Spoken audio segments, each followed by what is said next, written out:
அணி மாறும் திட்டத்தில் பிரேமலதா, தேர்தல் முடிவுக்கு பின் அரங்கேற்றம்.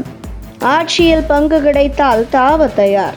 தமிழக அரசியல் சூழல் நாளுக்கு நாள் அதிக பரபரப்பை எட்டிக் கொண்டிருக்கிறது. சட்டமன்ற தேர்தல் முடிவுகள் வெளியாக இன்னும் சில நாட்களே உள்ள நிலையில் தேமுதிக பொதுச் செயலாளர் பிரேமலதா விஜயகாந்த் அளித்துள்ள பதில் அரசியல் வட்டாரத்தில் பல்வேறு கணிப்புகளை தூண்டியுள்ளது. செய்தியாளர் சந்திப்பில் தேர்தல் முடிவுகளில் எந்த கட்சிக்கும் தெளிவான பெரும்பான்மை இல்லாமல் தொங்கு சட்டசபை உருவானால் தேமுதிக ஆட்சி அமைப்பில் பங்கு கோருமா என்ற கேள்வி எழுப்பப்பட்டது. அதற்கு மே 4ஆம் தேதி வரை காத்திருங்கள், அதன் பிறகு எங்கள் நிலைப்பாட்டை தெரிவிப்போம் என்று பிரேமலதா பதிலளித்த விதம் அரசியல் அரங்கில் பல்வேறு விவாதங்களை உருவாக்கியுள்ளது. இந்த பதில் தேர்தல் முடிவுகளுக்கு பிறகு தேமுதிக தனது அரசியல் நிலையை மறுபரிசீலனை செய்து தேவையான இடத்தில் தனது பங்கினை உறுதி செய்ய முயற்சிக்கலாம் என்ற எண்ணத்தை வெளிப்படுத்துகிறது. தற்போதைய கூட்டணியில் இருந்தாலும் இறுதி முடிவுகளின் அடிப்படையில் புதிய அரசியல் கணக்குகள் அமைக்கப்படலாம் என்பது தெளிவாகிறது. குறிப்பாக திமுக தலைமையிலான கூட்டணிக்கு இது ஒரு எச்சரிக்கை சிக்னலாகவே பார்க்கப்படுகிறது. ஒருவேளை திமுக கூட்டணி பெரும்பான்மையை எட்ட முடியாமல் இருந்தால் அதில் உள்ள சில கட்சிகள் தங்களின் அரசியல் நலனை கருத்தில் கொண்டு மாற்று அணிகளை நோக்கி நகரும் வாய்ப்பும் உள்ளது.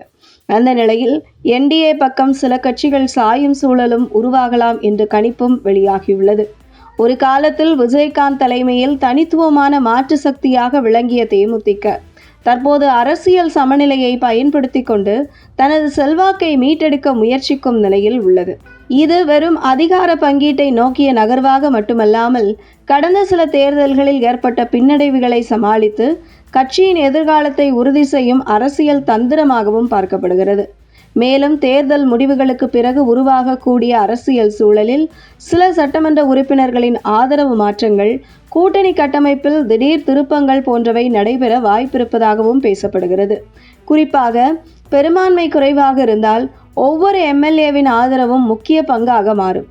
இதனால் அரசியல் பேரம் தீவிரமடையும் சூழல் உருவாகலாம்.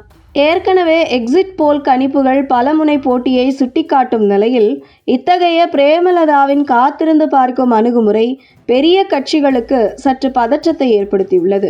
குறிப்பாக பெரும்பான்மை இல்லாத சூழல் உருவானால் சிறிய கட்சிகளின் பங்கு அதிகரிக்கும் என்பது அரசியல் நிபுணர்களின் கருத்தாக உள்ளது.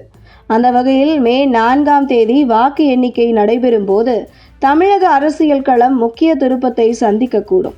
மக்கள் தெளிவான ஆட்சியை உருவாக்குகிறார்களா அல்லது கூட்டணி அரசியல் மற்றும் பேரம் பேசும் சூழல் உருவாகிறதா என்பது அன்றைய முடிவுகள் மூலம் தெரியும். எது நடந்தாலும் தேமுதிக மட்டுமல்ல, சிறிய கட்சிகள் அனைத்தும் எடுக்கும் அடுத்த கட்ட முடிவு திமுக மற்றும் அதிமுக என்ற இரு முக்கிய அரசியல் துருவங்களின் கணக்கையும் மாற்றக்கூடிய சக்தியாக இருக்கும் என்பதில் மாற்று கருத்து இல்லை.